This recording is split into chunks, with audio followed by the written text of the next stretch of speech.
Okay, yeah. And just, yeah, we'll get those, throw those in the trailer when you have a chance, bud. But, good morning, everybody. This is the Ridge. That's my buddy Cam, my student Matt from yesterday, from Alberta, with his 300. I was out there on the 400 Ninja, rocking out. There it is, right there. And yeah. So yesterday we were cruising around the track. I was teaching him with the small bikes, and just this morning I decided to do the FU race. So I got a new tire for that race right there.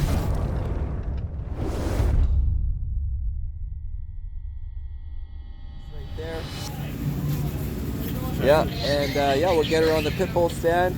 I have not raced this bike since when I was in Eastern Canada on Dunlops, I think, last year, so I'm not up to pace, so it's going to be tough to just jump right in FP1 and have a fast time right off the bat.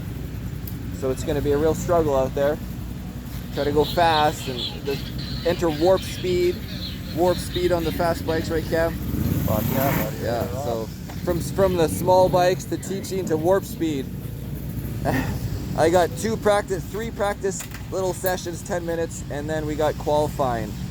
So then I gotta throw new tires on for qualifying, and then change the rear, well, new used tires. I got a 6-lap rear. Oh yeah, that's an old Zero. Yeah, I'll use that for qualifying. Right there, 6-lap rear from VIR. So 75% tread. We're just waiting to go out here in FP1.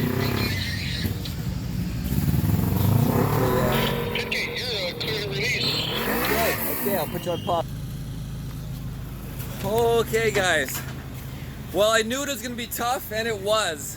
I went out there, scaring myself with there's just no traction in the cold weather in the morning. The BMW's front end felt like shit.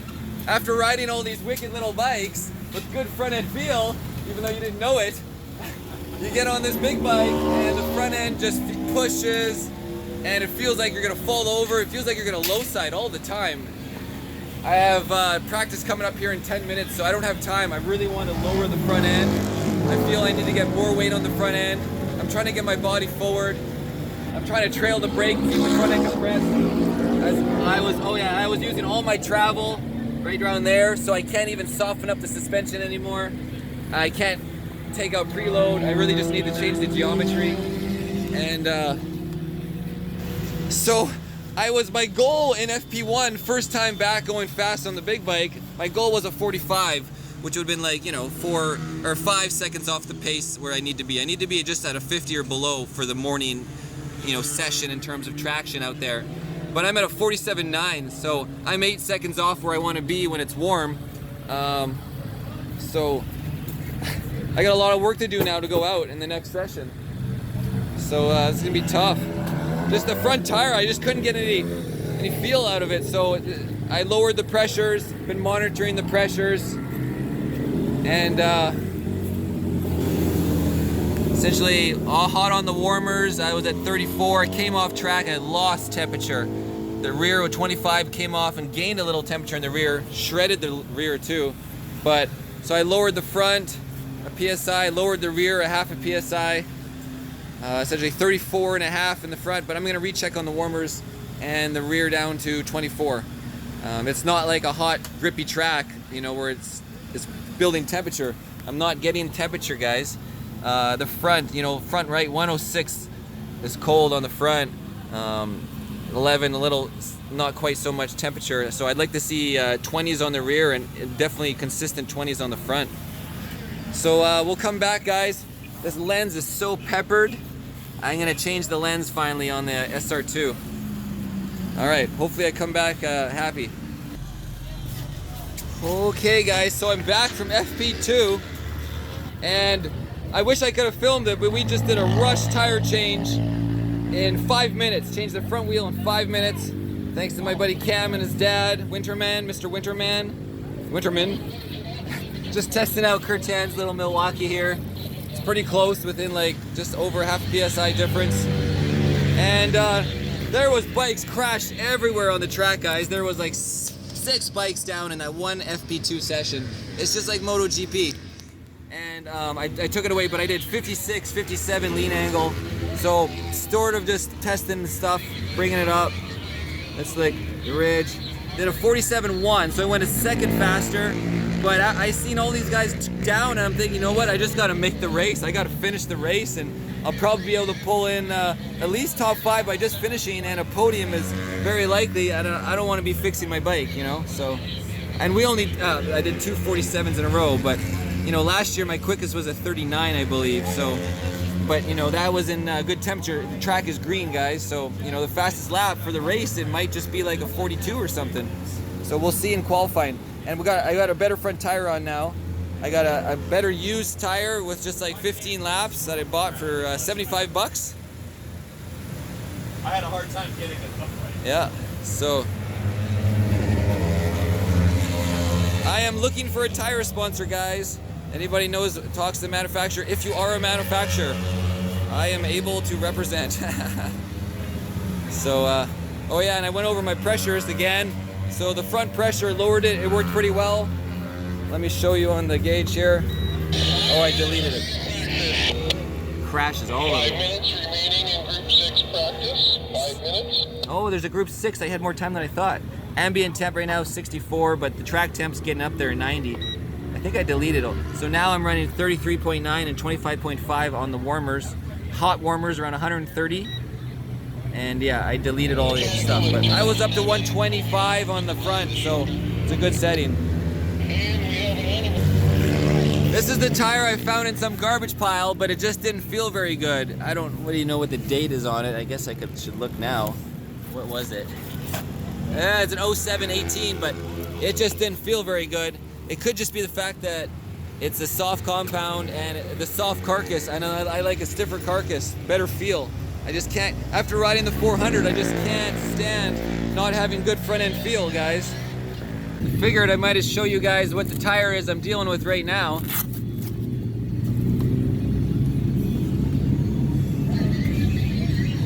So I got a little bit of traction left. Just getting some tear. Oh, I'm almost bald in the right power. Little, you know, and the left power too. But I'm gonna run this in FP3 and then qualify and switch it up.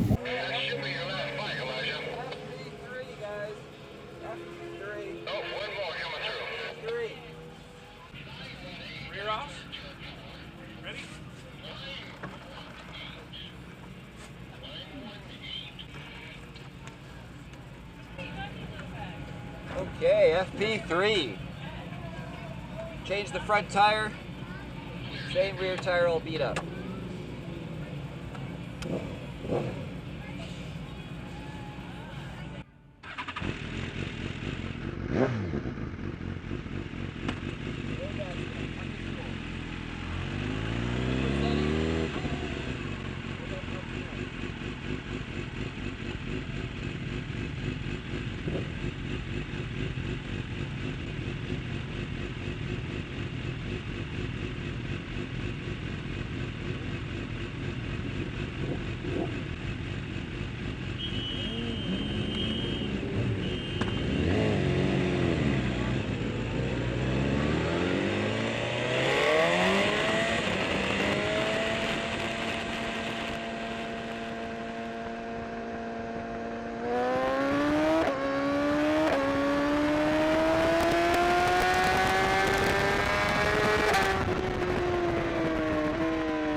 Oh, and I'm back from FP3, guys. Ripping around on a bald tire. Robarts passed me, and then I was able to follow him, so that was great. I finally picked up my lap time. I don't even know. Okay, not really, but just a little bit. 44.2, 57 lean angle, so I still got to get my confidence on the lean angle for sure. Get up there in the 60s. And yeah, 46, 46, 44, okay. So now, I'm gonna rip this off, and gonna grab a 6 lapper here, one of these ones, that's 6 laps for qualifying.